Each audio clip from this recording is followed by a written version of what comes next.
Querido Padre Ayrton, nosso pároco, irmãs, filhas do amor divino, irmãs franciscanas de Nossa Senhora do Bom Conselho, seminaristas Alisson e José Carlos, alunos da Escola Diaconal, Naldo e Júlio César, agentes da PASCOM, Ministério Paroquial, que nos ajuda no canto, irmãos e irmãs que nos escutam pelas ondas das rádios Curimataú e Agreste, irmãos e irmãs que entram em comunhão conosco pelas redes sociais da nossa paróquia, aqui em Nova Cruz, em outros lugares do nosso estado, do Brasil e até mesmo do mundo.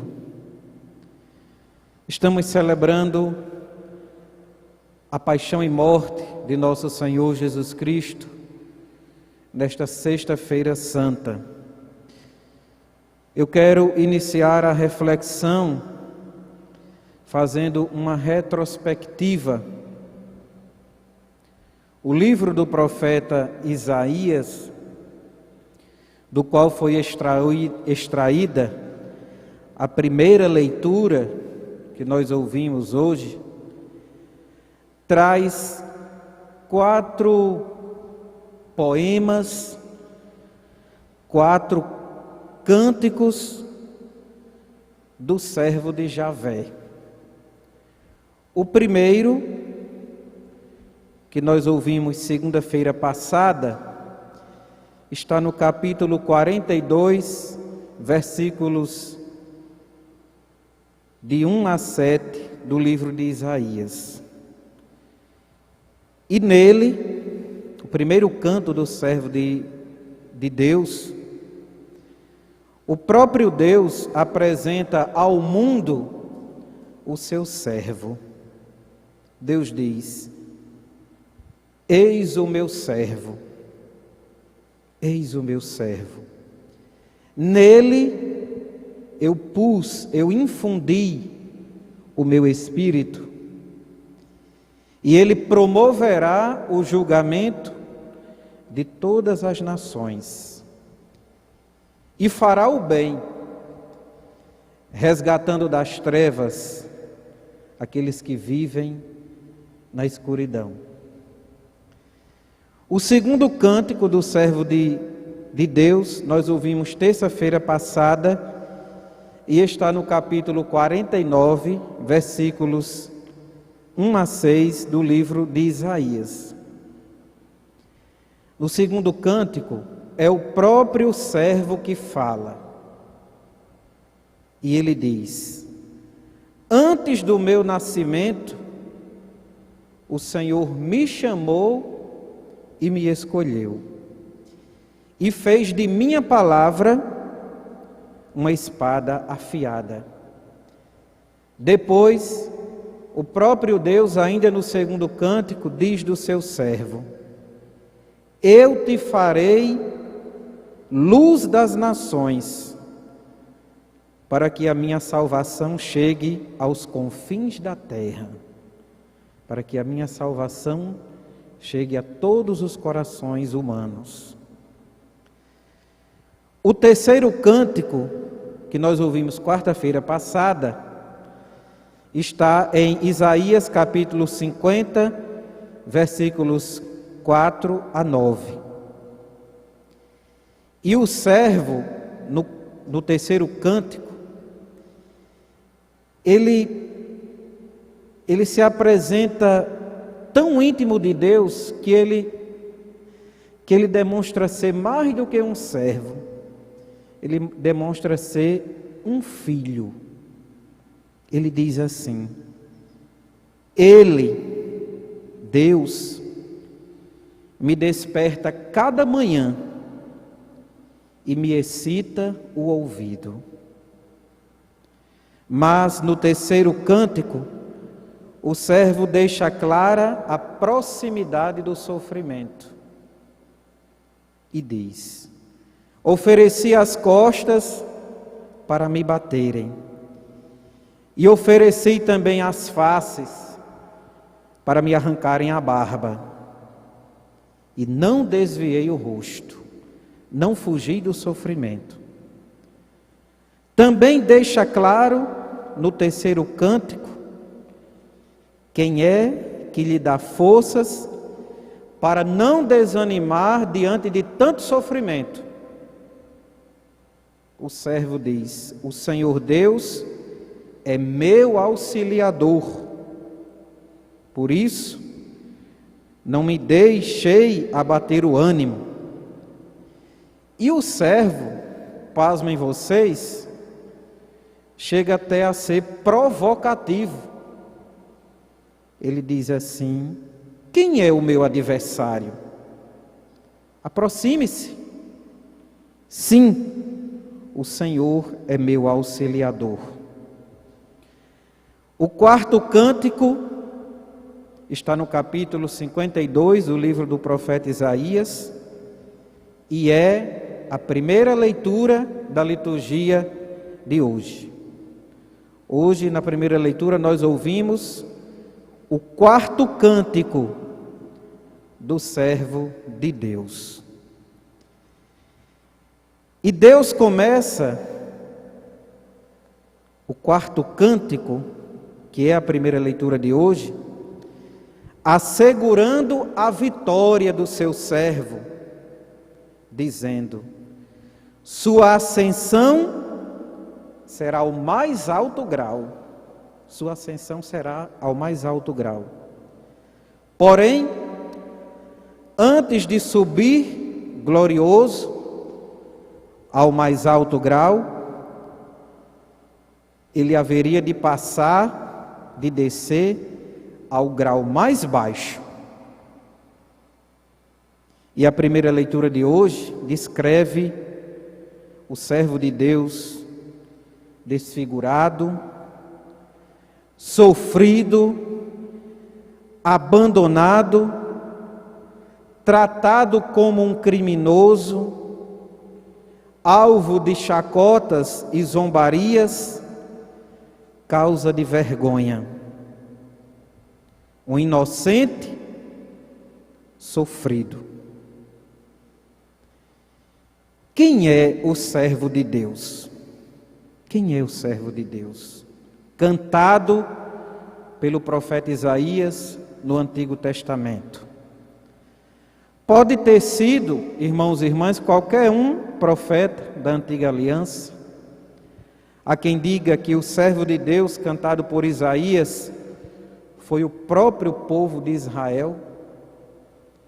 Mas o fato é que eu não preciso, com muitas palavras, dizer que esses quatro cânticos juntos, eles são um retrato perfeito, acabado de Jesus Cristo, o servo de Deus por excelência, o servo obediente.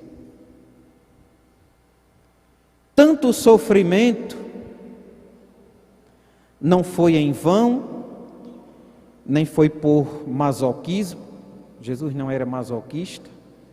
Jesus não sentia deleite em sofrer. Jesus era uma pessoa normal. Tanto sofrimento, diz o quarto cântico do servo de Deus, foi o preço da nossa paz. Foi o preço da nossa reconciliação com Deus. E foi assim, e somente assim, que Ele tornou justos os pecadores, porque sofrendo e sendo crucificado, Ele tomou para si as culpas dos pecadores, que somos todos nós, e nos justificou, nos tornou justos, nos limpou, nos lavou. Hoje, diante de nós está o símbolo da cruz. Daqui a pouco nós iremos realizar o rito do beijo da cruz. A cruz que está velada será descoberta aos poucos. Nos outros anos, nós fazíamos filas nas igrejas para beijar a cruz. Neste ano, como no ano passado, por causa da pandemia, não poderemos fazer isso.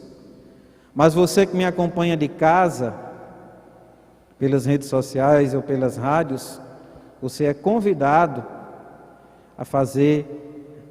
a beijar a cruz na fé, com a sua fé. A cruz, ou melhor, na cruz, a justiça e o amor se encontram. Se nós pudéssemos expressar isso numa equação matemática, nós escreveríamos assim: justiça mais amor igual a cruz. Como assim, padre? Explique melhor. Explico agora. Deus não dispensou a reparação do pecado e da culpa do homem. Isso é justiça. E Ele só fez isso depois que viu um homem derramando sua última gota de sangue para reparar o erro do primeiro homem, que ao desobedecer a Deus, arrastou todo mundo para o abismo do mal, para longe de Deus. Em primeiro lugar, a cruz é sinal de justiça. Mas ela é também sinal de amor, porque o homem que morre é o próprio Deus, que assume um corpo humano para tomar sobre seus ombros nossos pecados, nossas culpas, nossos erros, e assim, aguentando o castigo que deveria cair sobre todos nós, nos reconciliar com Deus. Nós falamos muito em amor e devemos falar sim, falamos muito em misericórdia e devemos falar sim. Mas nós cristãos precisamos resgatar o conceito de justiça. Justiça que não é vingança, justiça que não é multiplicar o ódio. Justiça é justiça. A justiça exige o amor exige a justiça é temperada pelo amor, e a justiça, por sua vez, faz o amor não se tornar algo açucarado, ou algo que, em vez de educar, gera uma péssima formação, uma péssima educação. Que esse conceito de justiça, em primeiro lugar, seja aplicado por cada um a si mesmo, para que cada um possa reparar seus erros, reparar suas quedas, suas ofensas feitas ao outro e ao próprio Deus. Mas eu gostaria, para encerrar, de chamar a atenção de vocês para as palavras que Jesus pronuncia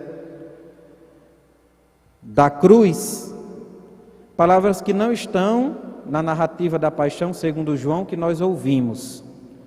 Domingo passado, nós ouvimos a narrativa da paixão segundo Marcos. Hoje, nós ouvimos a narrativa da paixão segundo João. No capítulo 15, versículo 34 de Marcos, Jesus olha para os céus e diz: Eloi, Eloi, lama sabachthani. Meu Deus, por que me abandonastes? Em primeiro lugar, a frase está na segunda pessoa. Se ela está na segunda pessoa, então trata-se de um diálogo. Jesus até na cruz dialoga com aquele de quem ele nunca se separou, o seu Pai. Jesus também não faz uma constatação, não faz uma afirmação, porque a frase está com um sinal de interrogação ao final. É uma frase não afirmativa, mas interrogativa. Jesus diz: meu Deus, por que tu me abandonaste? Padre, Deus, o Pai, abandonou o seu Filho? De maneira alguma. Mas a dor foi tão grande que Jesus, o homem-Deus, sentiu o silêncio do seu Pai, sentiu a ausência do seu Pai. Padre, o Senhor falou que Jesus está dialogando.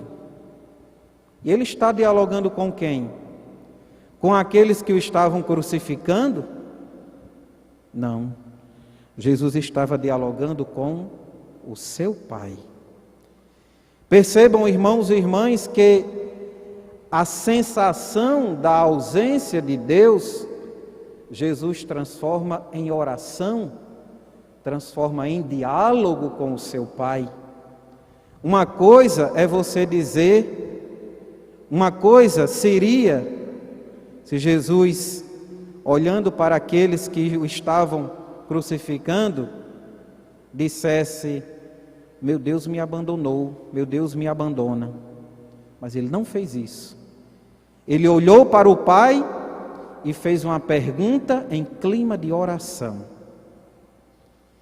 E eu quero convidar você, meu querido irmão, minha querida irmã. Eu não sei qual é a cruz que você está carregando. Eu não sei qual é a situação difícil que você está vivendo.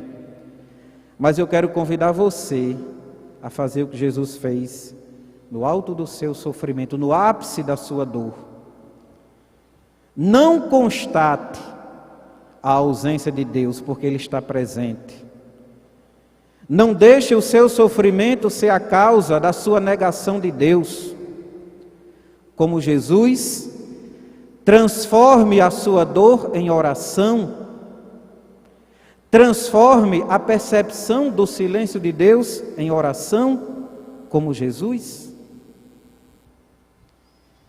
E por fim, eu gostaria de dizer o seguinte: aqui mesmo, neste ambão, eu já disse o seguinte: quando cada um de nós olhar para um lado e para o outro, ou para dentro de si mesmo, e não vier socorro, e não vir nenhum socorro, vai lhe restar a contemplação da cruz. Mas a contemplação da cruz não é um consolo passivo. Eu estou sofrendo, eu estou triste, ninguém me ajuda, eu não encontro solução para isso que eu estou vivendo, então eu vou olhar para a cruz para me consolar. Não é só isso. Esse não é só o sentido da contemplação da cruz. Jesus crucificado, Ele faz um apelo a cada um de nós. Um apelo a que cada um de nós cuide dele. Cuide dele. Pois Ele está presente entre nós. Ele ainda sofre entre nós. E suas chagas ainda estão abertas na humanidade que sofre. Domingo passado eu dizia aqui, faz pouco mais de um ano que a humanidade carrega a cruz da pandemia. E recentemente eu vi uma postagem que me chamou a atenção, que me falou ao coração. Alguém postou uma imagem de Jesus que estava sendo tirado da cruz. E sabem quem estava tirando Jesus da cruz? Os enfermeiros, os médicos, aqueles que estão na linha de frente contra a pandemia. Eles estão cuidando de Jesus, que sofre, nas famílias enlutadas, nas pessoas doentes, nas pessoas que perdem a vida por causa deste mal. Celebrar a paixão e morte de Jesus não é celebrar, meus queridos irmãos e irmãs, algo que aconteceu há não sei quantos anos. Jesus está presente, Jesus está vivo. E tudo isso que nós vivemos em ritos se faz presente na nossa vida. Basta que nós abramos os olhos e vejamos tudo isso que se descortina na vida cotidiana de cada um de nós. Louvado seja nosso Senhor Jesus Cristo. Para sempre seja louvado.